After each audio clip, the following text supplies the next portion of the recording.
tina dihadasa ti 10 MIPA 5. Dina waktos ayeuna kuring bakal ngabahas ngaunaan antisipasi virus corona.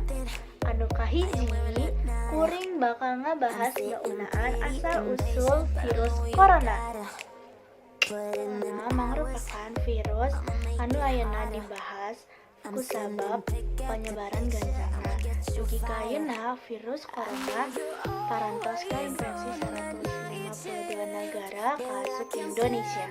Corona mengarang kapanggi dina kota Wuhan, Cina akhir Desember 2018. Ngaran corona asalna tina bahasa Latin anu hartosna makuta.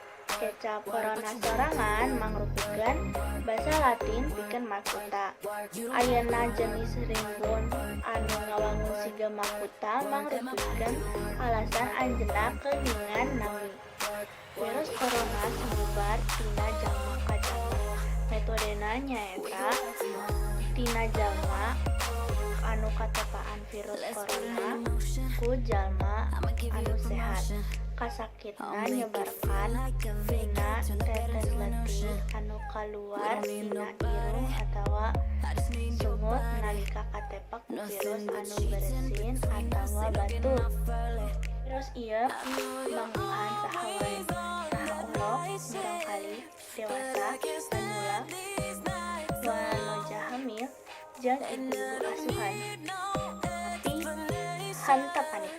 Aya sababaraha cara pikeun antisipasi virus corona. Hiji, ulah nyabak wajah anjeun jeung leungeun kotor. Virus corona biasa nyerang ngelangkungan, panon, irung, jeung sumut. Kusabab itu penting pikeun ngajaga kabersihan tangan saat melakukan kegiatan. 2. Ngabaso lengan anu sering. Ngabaso lengan dugi ka beresik ku cai jeung sabun salila 20 detik efektif naehan kuman, bakteri, jeung virus kasuk virus corona. Lamun hese ceuna cai, anjeun tiasa ngaunaan sanitizer lengan. 3. Gaunakan masker upami sakit.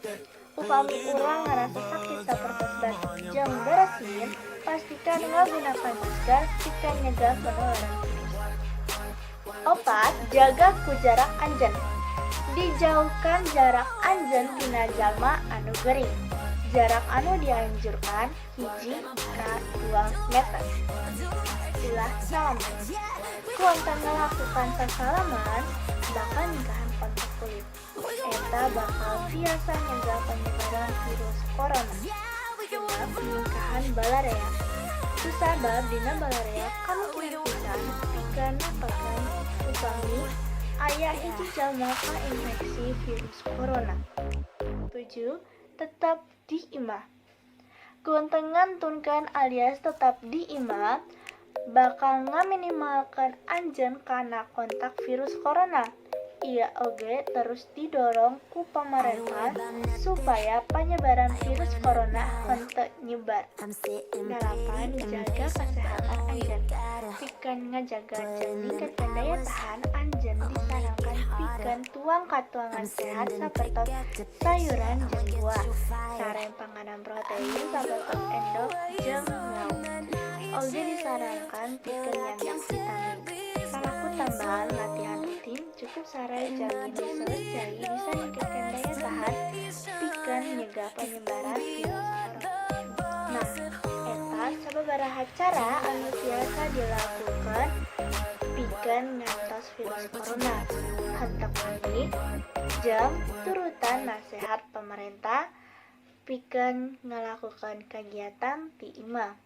Mudah-mudahan virus corona tiasa diatasi.